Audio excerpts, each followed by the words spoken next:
Good morning दोस्तों, welcome to my channel. I hope आप सब अच्छे होंगे, स्वस्थ होंगे। ठीक है, तो चलते हैं अपनी टॉपिक पर। हमारी हिस्ट्री ख़त्म हो चुकी है, मॉडर्न हिस्ट्री भी हमने कंप्लीट कर ली।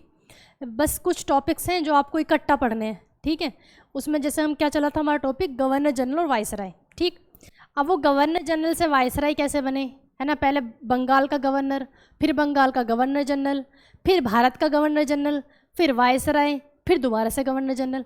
वो सारा सीक्वेंस कैसे कैसे चेंज हुआ था मैंने आपको बता दिया था। ठीक है, फिर हमने पढ़ भी लिए थे कुछ के बारे में, तो थोड़ा सा हम रिवाइज करते हैं कहाँ से हमने पढ़ा था।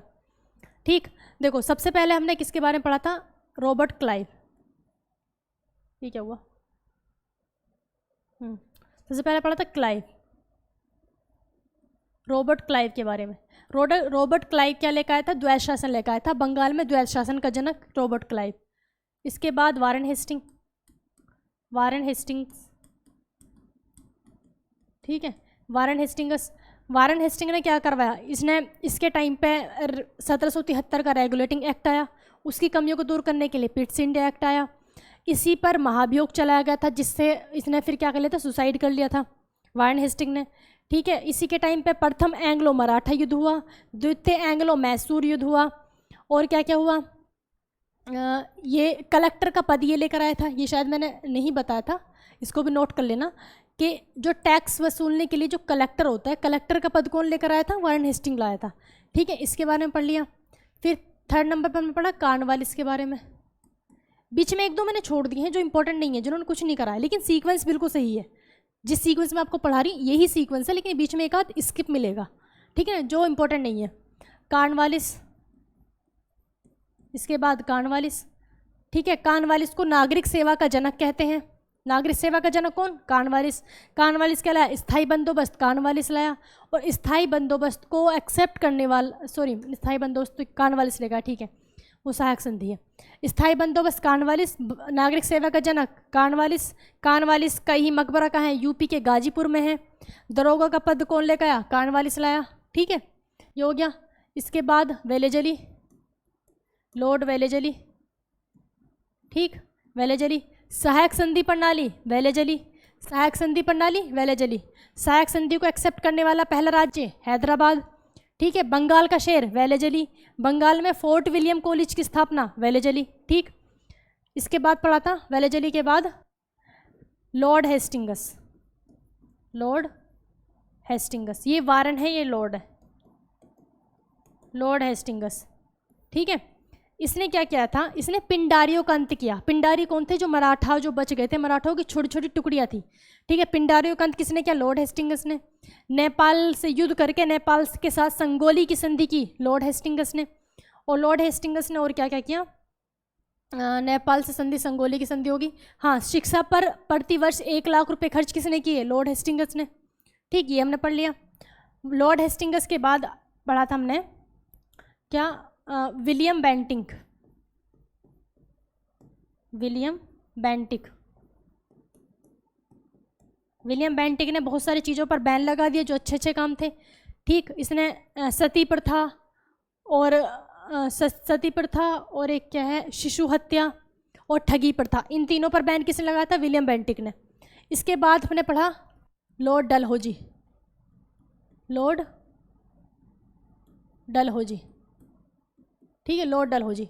लॉर्ड डलहौजी को हम क्या कहते हैं, भारत का क्या कहा जाता है, आधुनिक भारत का जनक। आधुनिक भारत यानी कि मॉडर्न, ठीक है ना, आधुनिक भारत, मॉडर्न इंडिया का जनक किसको कहते हैं, लॉर्ड डलहौजी को। क्यों कहते हैं, क्योंकि कर्सर हटा देना, ठीक है ना। तो लॉर्ड डलहौजी को हम आधुनिक भारत का जनक इसलिए कहते हैं कि जो मॉडर्न सारी चीज़ें वो कौन लेकर आया था, लॉर्ड डलहौजी लेकर आया था। इसी के समय पर रेल चली थी, पहली रेल 1853 में। क्योंकि कब तक रहा था ये, 1826 के आसपास, सबसे लंबा टाइम पीरियड था इसका, 1826 से 1856 तक रहा था।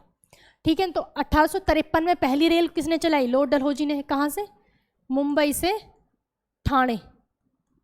मुंबई से ठाणे चली थी पहली रेल। ये क्वेश्चन भी पूछता है कब चली और कहाँ से कहाँ पे के लिए चली, तो किसने चलाई थी, लॉर्ड डलहौजी ने। डाक व्यवस्था, लॉर्ड डलहौजी। PWD यानी कि PW जो सड़क वगैरह का वो ब्यूरो बनाता है, वो डिपार्टमेंट PWD की स्थापना किसने की थी, लॉर्ड डलहौजी ने। लॉर्ड डलहौजी ने और क्या अच्छा काम किया, वुड डिस्पैच का नियम 1854, बहुत पूछता है। वुड डिस्पैच का नियम, डिस्पैच, ठीक है। वुड डिस्पैच किससे रिलेटेड है? शिक्षा से रिलेटेड है, आधुनिक शिक्षा से, ठीक है ना। आधुनिक शिक्षा से ने कंपलसरी कर दी थी वुड डिस्पैच का नियम लाकर। तो शिक्षा का मैग्ना कार्टा कहा जाता है इस नियम को। ये बहुत पूछेगा ये किससे रिलेटेड है, किस फील्ड से, शिक्षा से, खेल से, ये वो दे देगा। तो शिक्षा से रिलेटेड है। कौन लेकर आया था? लॉर्ड डलहौजी लेकर आया था 1854 में, 1854 में। ये हम वैसे पढ़ चुके हैं बट एक बार मैं रिवाइज करा रही हूँ, बहुत क्विक रिवाइज, बहुत तेज़ी से, ठीक है। और क्या क्या क्या, ये तो हो गए लॉर्ड डलहौजी के अच्छे काम, ठीक है। लेकिन इसका सबसे जो बेकार था वो क्या था? राज्य हड़प नीति। राज्य हड़प नीति, इसको आप कहते हैं, राज्य हड़प नीति को व्यपगत का सिद्धांत भी कहा जाता है, डॉक्ट्रिन ऑफ लैप्स भी कहा जाता है। तो राज्य हड़प नीति से इसने सबको हड़प लिया, है ना, जो आगे जाके 1857 की क्रांति का कारण बना। तो राज्य हड़प नीति से सबसे पहली बार जो हड़पा गया था वो था सतारा। पहली बार किसको हड़पा गया था? सतारा को। सतारा कहाँ है? महाराष्ट्र में। सबसे पहले हड़पा गया था सतारा को। और आपको याद होगा जब मैंने क्या पढ़ाया था आपको, भारत छोड़ो आंदोलन। भारत छोड़ो आंदोलन में एक तो कहाँ था, एक तो बलिया, बलिया के चीतू पांडे और सतारा के नाना पाटिल, इन दोनों ने ही पैरेलल गवर्नमेंट चलाई थी। देखो कहाँ तो सतारा सबसे पहले कब्जे में आ गया था अंग्रेजों के, और कहाँ यहाँ पे पैरेलल गवर्नमेंट, यानी कि पैरेलल क्या कहते हैं हिंदी में? समानांतर सरकार। यानी कि इन्होंने आज़ादी घोषित कर दी थी 1942 में कि हम हो गए आज़ाद। अब अंग्रेज हमारे यहाँ आएगा तो उस पर टैक्स लगाएंगे, ठीक है, हमें कुछ नहीं पता, हम आज़ाद हैं। वहाँ पर अपना झंडा लगा दिया। तो सतारा, एक तो ये सतारा है, और एक इतने टाइम बाद इसमें इतना ज़्यादा, ये तो यहाँ से कौन था? नाना पाटिल थे सतारा से, ठीक। राज्य हड़प नीति लेकर आया। तो इस सारा का सारा राज्य हड़प नीति से सबको इतने हड़प लिया था, बहुत सारों को, ठीक है। जैसे झांसी की रानी को कह दे कि आपके बेटे को हम राजा नहीं बना सकते, गोद लिए हुए बेटे को, ठीक। किसी की पेंशन बंद कर दी। तो ये कई बार आपको मैं बता चुकी हूँ, सारे इसने हड़प लिए। तो इसने जो ये जो बैकग्राउंड तैयार किया था किसके लिए? 1857 की क्रांति का बैकग्राउंड तैयार किसने किया था? लॉर्ड डलहौजी ने। इसके बाद आता है लॉर्ड कैनिंग। लॉर्ड कैनिंग भुगता किसने? लॉर्ड कैनिंग ने। भाई करके कौन गया था सब कांड? लॉर्ड डलहौजी। और पिटाया कौन? लॉर्ड कैनिंग, ठीक है ना। इसके टाइम पे क्या हुआ? 1857 की क्रांति। 1857 की क्रांति बहुत क्वेश्चन पूछा जाता है। 1857 की क्रांति के टाइम पे कौन था? लॉर्ड कैनिंग था। अब इससे रिलेटेड आप रिलेट कर सकते हो, क्योंकि आपको मैंने हिस्ट्री पहले इसीलिए पढ़ाई है कि इसमें आपको दिक्कत ना हो। इनको आप पहले रटने बैठते ना तो कुछ समझ नहीं आता, स्थायी बंदोबस्त ये वो। अब आप एक बार आपने देख लिया कि 1857 की क्रांति लॉर्ड कैनिंग के टाइम पे, तो इसके आसपास की आपको सारी चीज़ें पता है। सब किस पे ठोक दो? लॉर्ड कैनिंग पे। भाई महारानी विक्टोरिया का घोषणा पत्र लॉर्ड कैनिंग, पील आयोग लॉर्ड कैनिंग, ठीक है। सब किससे? लॉर्ड कैनिंग से रिलेटेड हो जाएगा। अब लॉर्ड कैनिंग तक हमने पढ़ लिया था, अब चलते हैं इससे आगे, ठीक। कितने पढ़ लिए थे हमने? 8 पढ़ लिए थे। आगे चले, ठीक। अब आते हैं 9 नंबर पर, लॉर्ड कैनिंग। लॉर्ड कैनिंग के बाद बना एल्गिन। लॉर्ड कैनिंग के बाद लॉर्ड एल्गिन। मार्कर चेंज कर लें, लॉर्ड एल्गिन, ठीक। Lord Elgin. लॉर्ड एल्गिन के टाइम पे कुछ खास नहीं, लेकिन एक बात याद रखें, क्वेश्चन पूछा गया है। इसके टाइम पे वहाबी आंदोलन हुआ, वहाबी आंदोलन, ठीक है ना। अब वहाबी आंदोलन आपको याद होगा, मैंने पढ़ाया था। वहाबी आंदोलन का केंद्र क्या था? पटना। वहाबी आंदोलन शुरू कहाँ से हुआ था? बरेली से। सबसे संगठित जो आंदोलन था कौन सा था? वहाबी आंदोलन था। सबसे संगठित आंदोलन क्या था? वहाबी आंदोलन था, ठीक है। तो वहाबी आंदोलन का अंत कब हुआ था? लॉर्ड एल्गिन के टाइम पे।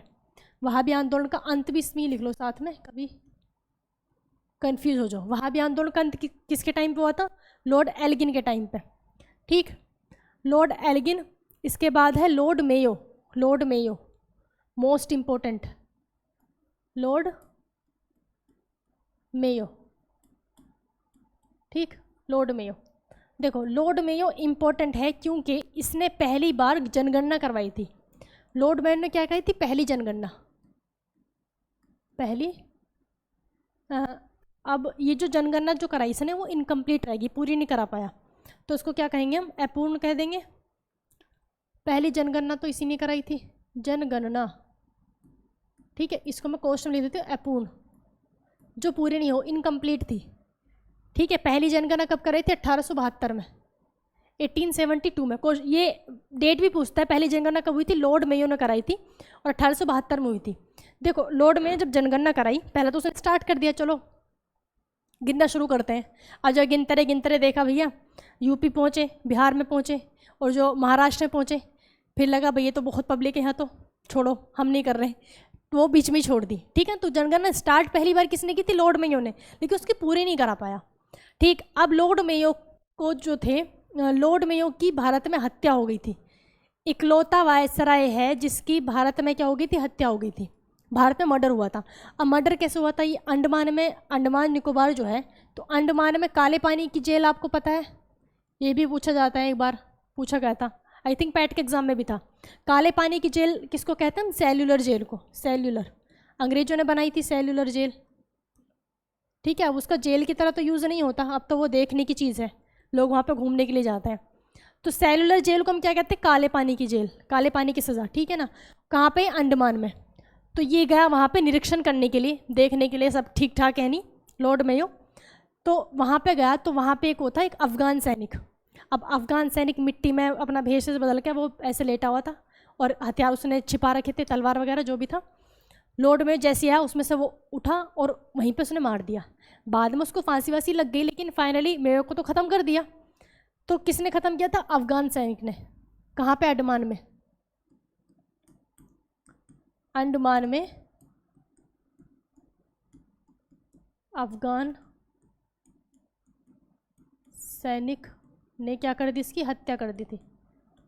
ठीक है, लॉर्ड मेयो की। तो लॉर्ड एल्गिन, लॉर्ड मेयो, अब आएगा लॉर्ड लिटन, फिर रिपन, लॉर्ड लिटन।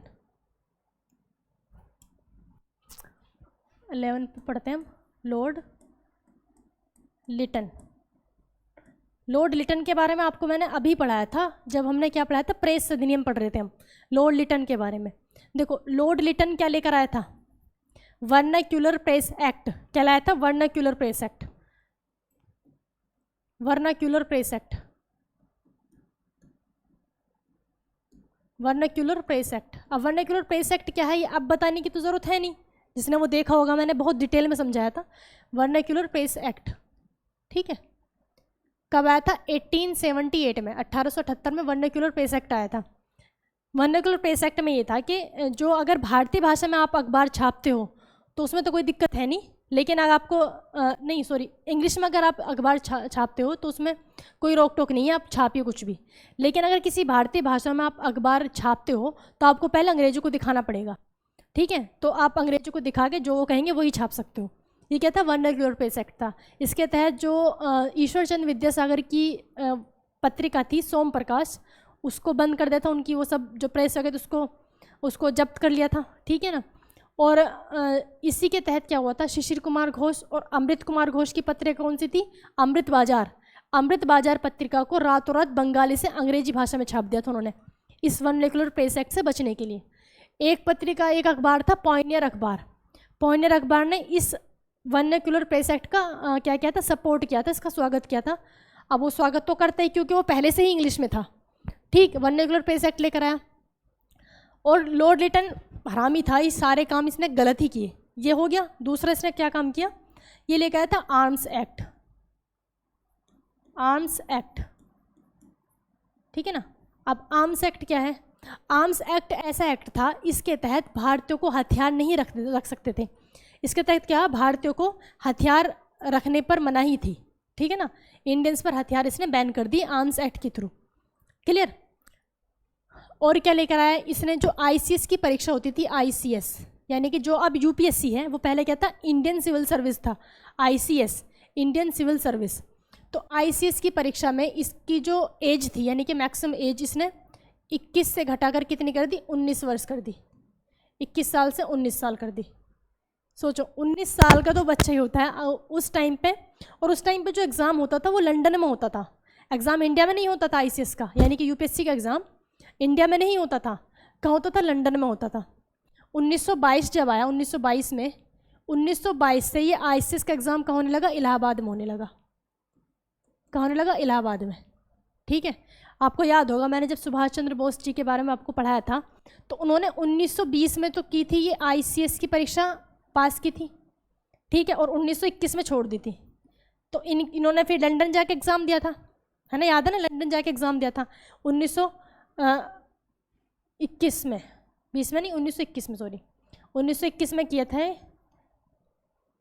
हाँ, 1920 में इन्होंने ज्वाइन किया, 1921 में छोड़ दिया, अपनी ICS से त्यागपत्र दे दिया।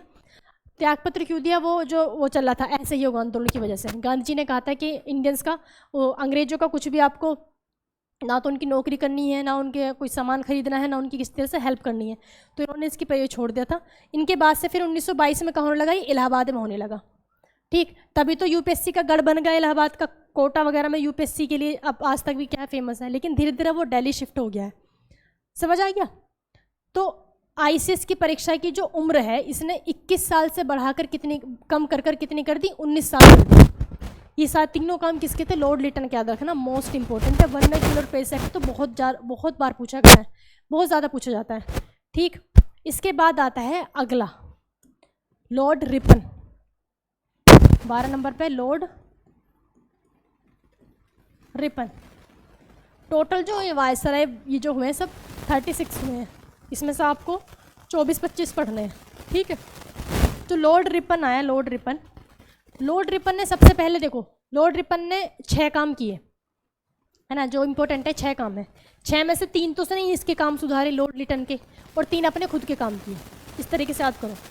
देखो इन्होंने क्या किया, लॉर्ड रिपन ने वर्नाक्यूलर जो प्रेस एक्ट था, वर्नाक्यूलर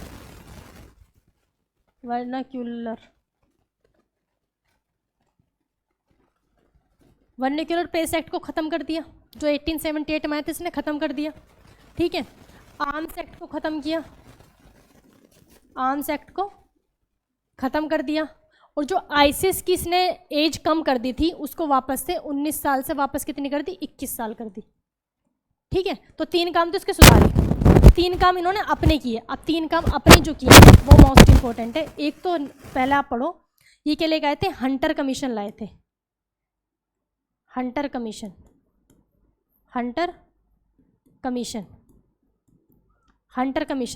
ठीक है, हंटर कमीशन 1882।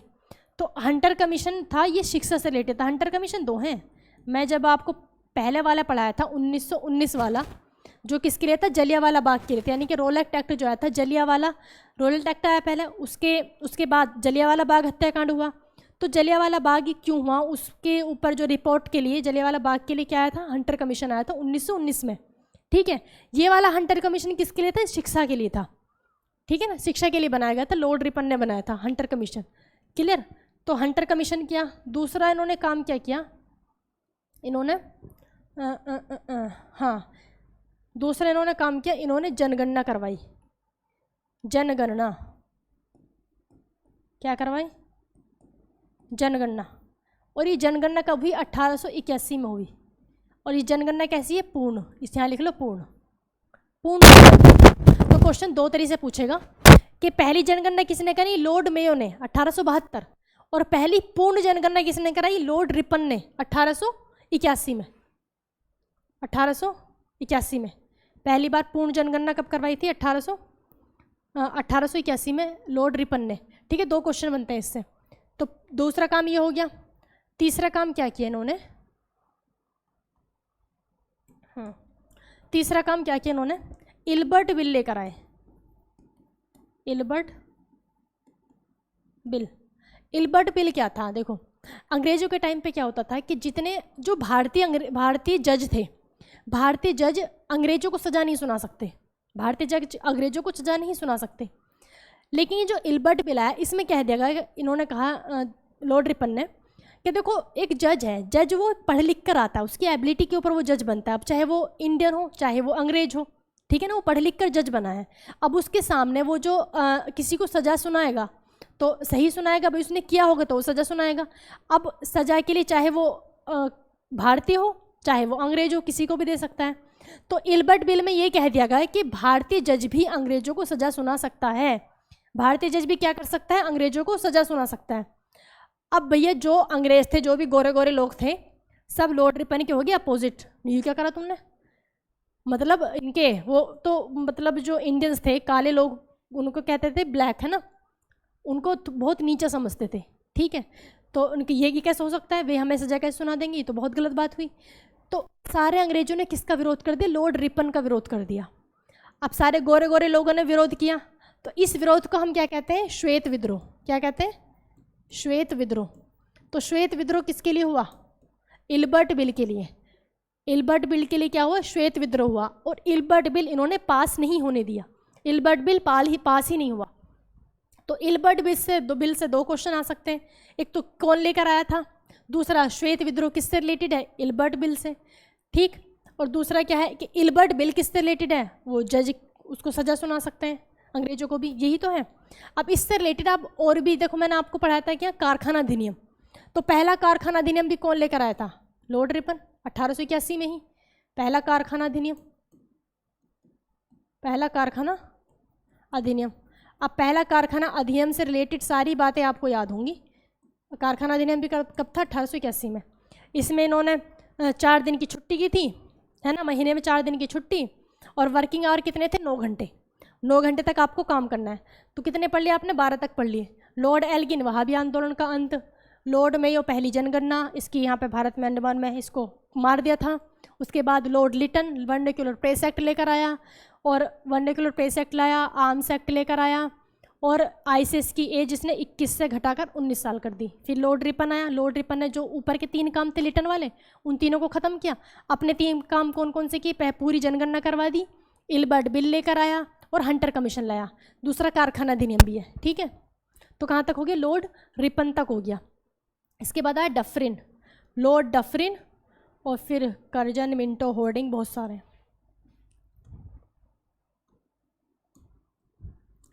13 नंबर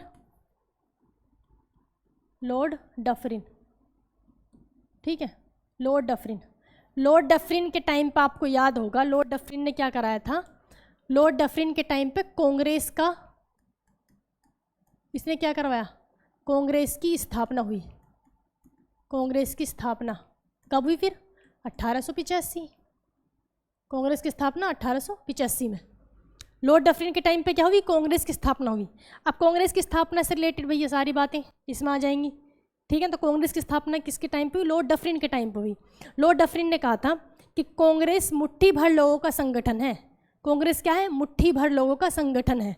अब ये इन मुट्ठी भर लोगों ने ही सोचो कितने सारे काम किए हैं, क्योंकि हिस्ट्री तो आप पूरी पढ़ चुके हो, ठीक है ना। तो लॉर्ड डफरिन ने क्या कहा था, कांग्रेस मुट्ठी भर लोगों का संगठन है। इसके बाद आता है कौन, Lord Curzon, number 14, Lord Curzon, ठीक। लॉर्ड कर्जन, लॉर्ड कर्जन के टाइम पे आपको याद होगा क्या हुआ, 1905 का बंगाल विभाजन, बंगाल विभाजन। लॉर्ड कर्जन के टाइम पे बंगाल विभाजन 1905, लॉर्ड कर्जन के टाइम पे बंगाल विभाजन 1905। देखो लॉर्ड कर्जन जो था, इसके टाइम पे ना बहुत सारे आयोगों का गठन हुआ था, जैसे विश्वविद्यालय आयोग। एक तो देखो पुरातत्व विभाग पूछता है, पुरातत्व विभाग, पुरातत्व विभाग, पुरातत्व विभाग की स्थापना लॉर्ड कर्जन के टाइम पे। अब इसने बहुत सारे आयोग बनाए, जैसे विश्वविद्यालय आयोग हो गया, और शिक्षा आयोग नहीं, विश्वविद्यालय आयोग है, और कौन कौन से हैं, अकाल आयोग, पुलिस सुधार आयोग, ठीक है ना। विश्वविद्यालय आयोग, अकाल आयोग, पुलिस सुधार आयोग, विश्वविद्यालय आयोग तो पूछता है, इंपॉर्टेंट है, मुझे याद भी यही ज़्यादा था। विश्वविद्यालय आयोग, ठीक। पुलिस सुधार आयोग, पुलिस सुधार आयोग, ठीक। अकाल आयोग। अगर कोई सा आयोग आ जाए ना तो लॉर्ड कर्जन पे लगा देना, क्योंकि इसने इतने सारे आयोग बनाए, कि इसके काल को, इसके टाइम पीरियड को क्या कहते हैं, आयोगों का काल कहते हैं, आयोगों का काल, ठीक है ना। आयोगों का काल किसका कहा जाता है, आयोगों का काल लॉर्ड कर्जन के टाइम पीरियड को कहा जाता है आयोगों का काल, ठीक है ना। बहुत सारे इसने आयोग, बहुत सारे कमीशन बनाए। जो विश्वविद्यालय आयोग बनाए, देखो विश्वविद्यालय जो है, विश्वविद्यालय में आपको पता है कि हर यूनिवर्सिटी का क्या होता है, अलग ही सिस्टम होता है, उनका सिलेबस अलग, उनका एग्ज़ाम का पैटर्न अलग, सब कुछ अलग होता है। ना तो स्टेट गवर्नमेंट है ना तो उसका, या अगर सेंट्रल गवर्नमेंट के अंडर में आती है यूनिवर्सिटी। तो पूरे देश में क्या होता, पूरे देश में जितनी भी यूनिवर्सिटी है सबका सिलेबस सेम होता, एग्ज़ाम साथ में होते, यही तो होता।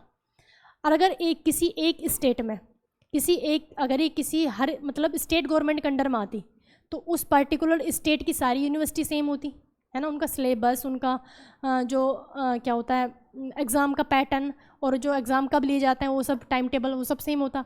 लेकिन ऐसा नहीं होता, क्योंकि ये किस में आता है, विश्वविद्यालय आयोग के अंडर में आता है, विश्वविद्यालय आयोग होता है, ठीक है ना। तो विश्वविद्यालय आयोग में आपको पता है हर यूनिवर्सिटी का एक वीसी होता है, क्या कहते हैं उसको, वाइस चांसलर। अब ये क्या है, वाइस, जैसे तो वाइस से कोई ऊपर भी होगा, ये तो उप है ना, उप कहते हैं ना, एक तो अध्यक्ष होता है एक उपाध्यक्ष होता है, ये उपाध्यक्ष जैसा है। तो एक चांसलर कौन होगा, ये वाइस चांसलर, तो कोई चांसलर भी होगा, है ना। तो यूनिवर्सिटी का चांसलर कौन होता है, राज्यपाल होता है, राज्यपाल कौन होता है, राज्यपाल होता है। और अगर लिंक स्टेट से है तो, है ना, अगर सेंट्रल गवर्नमेंट है तो राज्यपाल कौन हो जाएगा, राष्ट्रपति हो जाएगा, ठीक। तो आयोगों का काल किसको कहा जाता है, लॉर्ड कर्जन को कहा जाता है, क्लियर। लॉर्ड कर्जन के बीच में पहले जब हमने पढ़ा था बंगाल विभाजन, तो बंगाल विभाजन में आपने लॉर्ड कर्जन पढ़ा, लॉर्ड कर्जन के बाद डायरेक्ट आपने होर्डिंग पढ़ लिया, क्योंकि अब बंगाल विभाजन से वही रिलेटेड है। लेकिन बीच में भी कोई है, बीच में कौन है, मिंटो, बीच में कौन है, लॉर्ड मिंटो, 15 पर है लॉर्ड मिंटो, कौन है, लॉर्ड मिंटो। मिंटो ने क्या क्या किया, देखो मिंटो था हरामी, मिंटो ने क्या किया था, मिंटो के कहते हैं हम सांप्रदायिकता का जनक, मिंटो को हम क्या कहते हैं, सांप्रदायिकता का जनक। अब सांप्रदायिकता का जनक क्यों कहते हैं, क्योंकि इसके टाइम पे जब मिंटो था, मिंटो क्या था, वायसराय, तो वायसराय के साथ ही आपको पता है कि कौन होता था, राज्य सचिव होता था। तो मिंटो के टाइम पे राज्य सचिव कौन था, मार्ले, राज्य सचिव कौन था, मार्ले था, मार्ले। अब ये दोनों मार्ले और दूसरा मिंटो, ये दोनों मिलकर लेकर आए मार्ले मिंटो सुधार, मार्ले मिंटो सुधार। अब ये मार्ले मिंटो सुधार बताऊँ क्या था, इस मार्ले मिंटो सुधार को हमने क्या कहा, 1909 का भारत शासन अधिनियम, भारत शासन अधिनियम, 1909 का भारत शासन अधिनियम को हम क्या कहते हैं, मार्ले मिंटो सुधार, मार्ले मिंटो सुधार 1909 का भारत शासन अधिनियम। अब इस 1909 के भारत शासन अधिनियम से हुआ क्या, देखो इसी के टाइम पे, पहली बात तो इसी के टाइम पे मुस्लिम लीग की स्थापना हो गई थी, ठीक है ना, मुस्लिम लीग की स्थापना हुई मिंटो के टाइम पे, कौन से सन में, 1906 में, ठीक है ना, 1906 में इसके टाइम पे मुस्लिम लीग की स्थापना हुई। अब इस जो ये आया था 1909 का भारत शासन अधिनियम यानी कि मार्ले मिंटो सुधार, इसने क्या किया, मुस्लिम लीग को अलग से क्या दे दिया, पृथक निर्वाचन क्षेत्र दे दिया, पृथक निर्वाचन क्षेत्र दे दिया। ऐसे तो हुआ था, मैंने बताया आपको, पृथक निर्वाचन क्षेत्र किसने दिया था, 1909 के भारत शासन अधिनियम ने। मतलब कि यही नींव डल चुकी थी पाकिस्तान की, तो यहीं पर इसने क्या कर दिया, हिंदू मुस्लिम को तोड़ना शुरू कर दिया, यहीं से शुरू हो गया था। तो शुरुआत हिंदू मुस्लिम की शुरुआत किसने की थी, मिंटो ने। इसी वजह से मिंटो का हम क्या कहते हैं, सांप्रदायिकता का जनक। मिंटो को क्या कहा जाता है, सांप्रदायिकता का जनक, सांप्रदायिकता, सांप्रदायिकता का जनक किसको कहा जाता है, लॉर्ड मिंटो को, ठीक है। अब चलते हैं वापस से, कर्जन के बाद जो हमने पढ़ा था कौन, होर्डिंग, सीक्वेंस यही है, कर्जन मिंटो फिर होर्डिंग, ठीक है। होर्डिंग 16 पर आ जाओ, होर्डिंग, लॉर्ड होर्डिंग द्वितीय, होर्डिंग द्वितीय, ठीक है ना। इसने क्या करा, देखो कर्जन जो था, हम कहते नहीं किसी को उस समय कंजर कह देते हैं, जो कंजर था उसने क्या कर दिया, बंगाल का विभाजन कर दिया। लेकिन जो होर्डिंग आया इसने क्या किया, विभाजन को होल्ड कर दिया, यानी उसको रोक दिया। तो बंगाल विभाजन रद्द हुआ होर्डिंग के टाइम पर, बंगाल विभाजन रद्द, बंगाल विभाजन, बंगाल विभाजन रद्द। अब बंगाल विभाजन रद्द हुआ तो आपको याद है कि बंगाल विभाजन रद्द कब हुआ था, जब दिल्ली में क्या हुआ था, दिल्ली सम्मेलन हुआ था, यानी कि दिल्ली में उसको दिल्ली दरबार कहा गया था उसको। दिल्ली में बहुत बड़ा एक आयोजन हुआ था, क्योंकि वहाँ के जो इंग्लैंड के राजा थे जेम्स, वो भारत आ गए थे, ठीक उनकी खुशी में क्या हुआ, वहाँ पे दिल्ली में सम्मेलन हुआ जिसको दिल्ली दरबार कहा गया। उस दिल्ली दरबार में घोषणा हुई, एक तो बंगाल विभाजन को रद्द किया जाता है और भारत की राजधानी पहले क्या थी, कलकत्ता, कलकत्ता से दिल्ली शिफ्ट हो गई। राजधानी कहाँ होगी, राजधानी कलकत्ता से दिल्ली। तो राजधानी दिल्ली किसके टाइम पे बनी, 1912 में, लॉर्ड हॉर्डिंग के टाइम पे, ठीक है ना। और बंगाल विभाजन रद्द कब हुआ, 1911 में। भाई घोषणा हुई ये भी 1911 में, ये भी 1911 में, लेकिन उसको अब राजधानी कह तो दिया 1911 में कि कलकत्ता से दिल्ली हो जाएगी, लेकिन उसको अप्लाई करने में, उसको करने में टाइम तो लगता ही है। तो 1912 में फाइनली हो गई थी, ठीक है ना, राजधानी वो हो गई, दिल्ली हो गई। ये सब टाइम किसके टाइम पर हुआ, लॉर्ड हॉर्डिंग के टाइम पर, ठीक है। ये किसके टाइम पर हुआ था, लॉर्ड हॉर्डिंग के टाइम पर, लॉर्ड हॉर्डिंग के टाइम पर, ठीक। लॉर्ड हॉर्डिंग के बाद आपको पढ़ना पड़ेगा कौन, चेम्सफोर्ड। हॉर्डिंग के बाद चेम्सफोर्ड। अच्छा, लॉर्ड हॉर्डिंग के टाइम पे आपने देखा 1912 तक आ गए थे हम, 1912 में ये राजधानी बनी। तो प्रथम विश्व युद्ध कब से कब तक हुआ था, 1914 से 1918।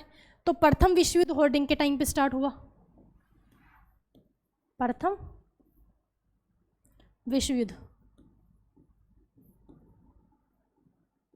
ठीक है ना। प्रथम विश्व युद्ध हॉर्डिंग के टाइम पर, प्रथम विश्व युद्ध लॉर्ड हॉर्डिंग के टाइम पर। आगे चले, लॉर्ड हॉर्डिंग के बाद चेम्सफोर्ड। हमने 18 तक पढ़ ली प्रथम विश्व युद्ध, 14 से 18। अब आपको ध्यान हो रहा कि हम अब 19 वाले उसमें आने वाले हैं, यानी कि हम रोलेक्ट एक्ट पे पहुंचने वाले हैं। तो रोलेक्ट एक्ट को बताया था मैंने किसके टाइम पे हुआ था, चेम्सफोर्ड के टाइम पे। ये कहाँ तक था, 16। अब आ जाओ 17,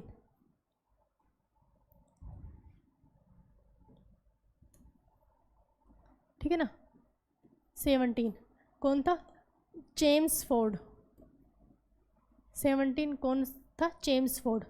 देखो इसके टाइम पे क्या आया, तूने मुझे डरा दिया। चेम्सफोर्ड के टाइम पे रोलेक्ट एक्ट आया, रोलेक्ट एक्ट, रोलेक्ट एक्ट। अब रोलेक्ट एक्ट सबको पता है 1919 में आया था, ठीक है, इसको काला कानून कहा गया। अब रोलेक्ट एक्ट के पास जितनी भी सारी घटनाएं हैं चेम्सफोर्ड पे लगा दो। भाई रोलेक्ट एक्ट आया तो जलियांवाला बाग आया, जलियांवाला बाग हुआ, ठीक है ना, जलियांवाला बाग।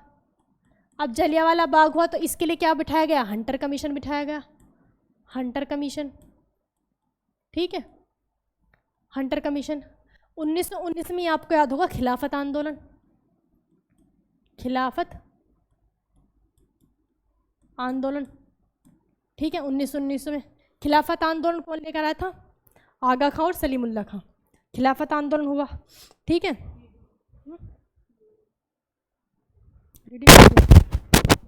अच्छा हो तुम, ठीक है। खिलाफत आंदोलन हुआ, रोलेक्ट एक्ट के, जलियांवाला बाग, हंटर कमीशन, खिलाफत आंदोलन कब हो गया, चेम्सफोर्ड के टाइम पे। इसके बाद आता है कौन, लॉर्ड रीडिंग, लॉर्ड रीडिंग। अब रीडिंग के टाइम पे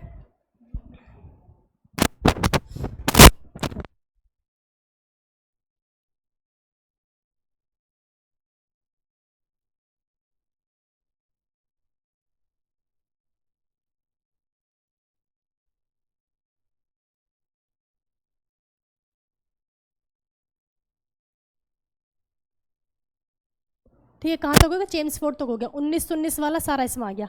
अब आ जाओ रीडिंग पे। इसके बाद कौन था, लॉर्ड रीडिंग, लॉर्ड रीडिंग आया, ठीक है। लॉर्ड रीडिंग जब आया तो लॉर्ड रीडिंग के टाइम पे अब आ जाओ 1920 वाली घटना पे।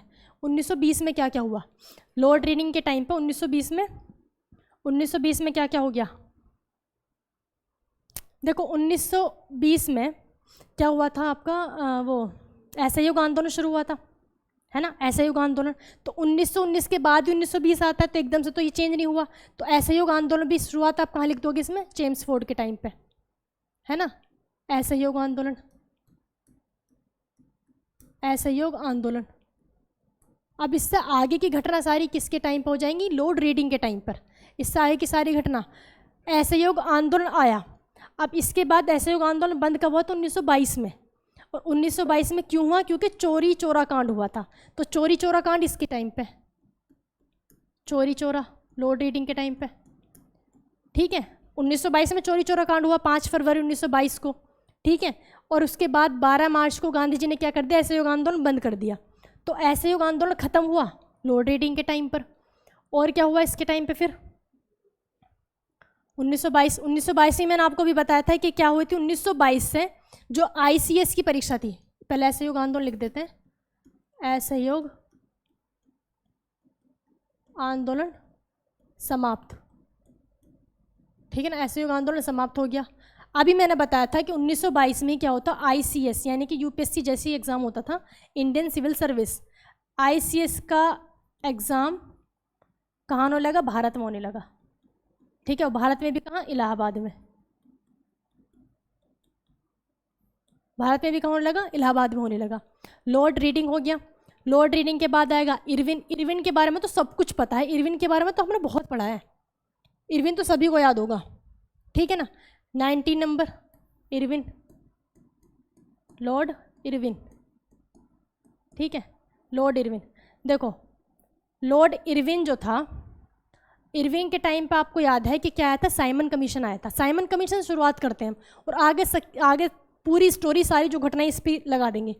देखो साइमन कमीशन आया भारत, साइमन कमीशन कब आया था, 1927 में, 27 में गठन हुआ था, 1928 में भारत आया था, 1928 में भारत आया, ठीक है ना। साइमन कमीशन आया। साइमन कमीशन के विरोध में क्या, किसने सबसे ज़्यादा विरोध किया था, लाल लाजपत राय ने। और लाल लाजपत राय की मृत्यु कब हुई, वो भी इरविन के टाइम पे, ठीक है। साइमन कमीशन आया तो साइमन कमीशन के साथ ही क्या हो गया था, साइमन कमीशन के बाद फिर साइमन कमीशन के उत्तर में जो नेहरू रिपोर्ट दी थी वो भी इसके इरविन को, नेहरू रिपोर्ट, ठीक है, नेहरू रिपोर्ट।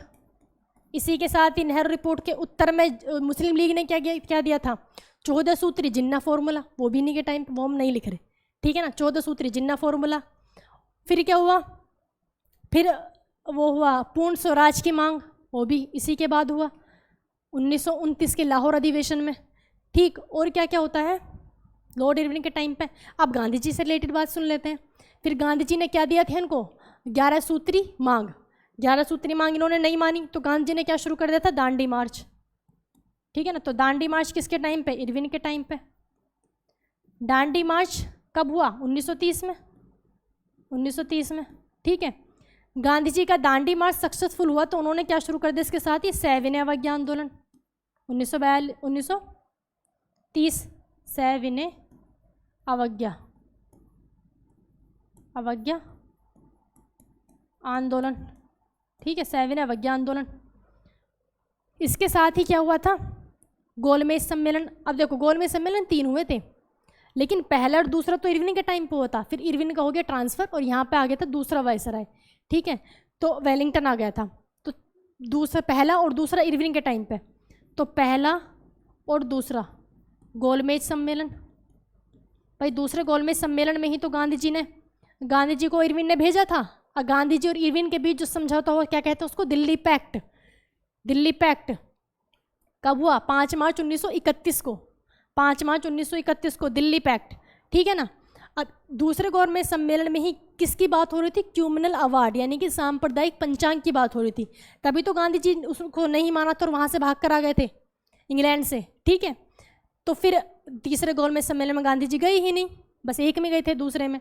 फिर तीसरा वाला अगले वायसराय के टाइम हुआ, तो तब हम कहेंगे कि सांप्रदायिक पंचांग की घोषणा हो गई, ठीक है। गांधी जी तो वहाँ थे नहीं, गांधी जी को तो जब जेल में वहाँ पे भारत में आए तो उनको यरवदा जेल में डाल दिया, ठीक। तो एक स्टोरी सी बना के लिंक करते करते सब लिखते चले जाओ। आपको खुद से प्रैक्टिस करनी है, पहले बस सीक्वेंस याद रखो इनका, फिर धीरे धीरे इसके टाइम पे ये, फिर इससे रिलेटेड ये, फिर ये, फिर ये, फिर ये लिखो खुद। इसको कम से कम आप 3 बार लिख कर देखो, आपको सारे याद हो जाएंगे। लेकिन ये वही कर सकता है जिसने पूरी हिस्ट्री पढ़ी है, ठीक है।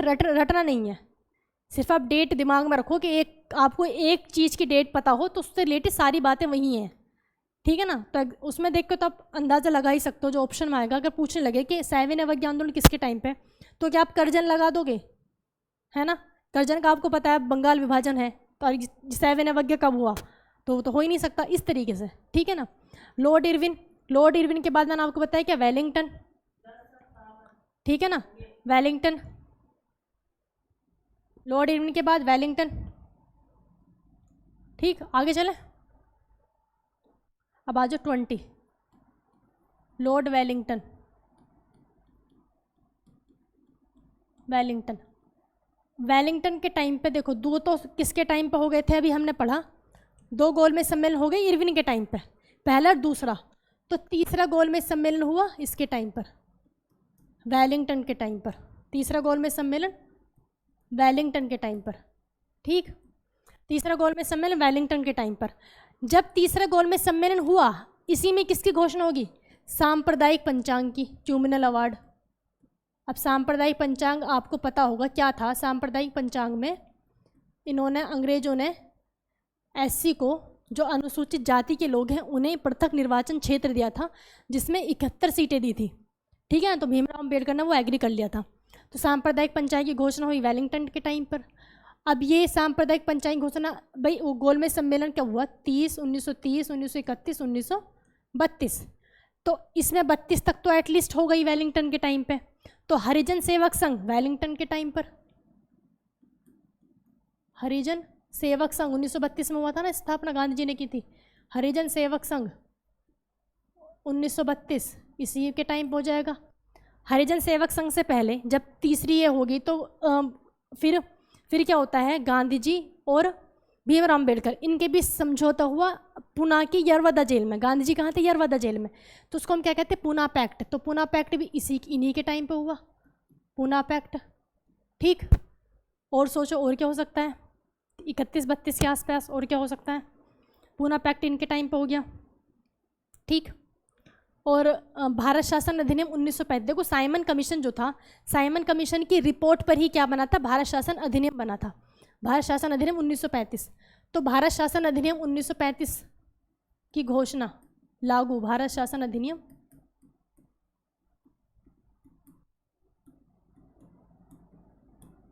1935, ठीक है। और एक है भारत शासन अधिनियम 1919। अब 1919 का तो आपको सारा ही पता है क्या है, चेम्सफोर्ड है, रोल एक्ट, जलियांवाला बाग, सब उसमें ही लगा दोगे उसको, ठीक है ना। भारत शासन अधिनियम 1935 वेलिंगटन के टाइम पर।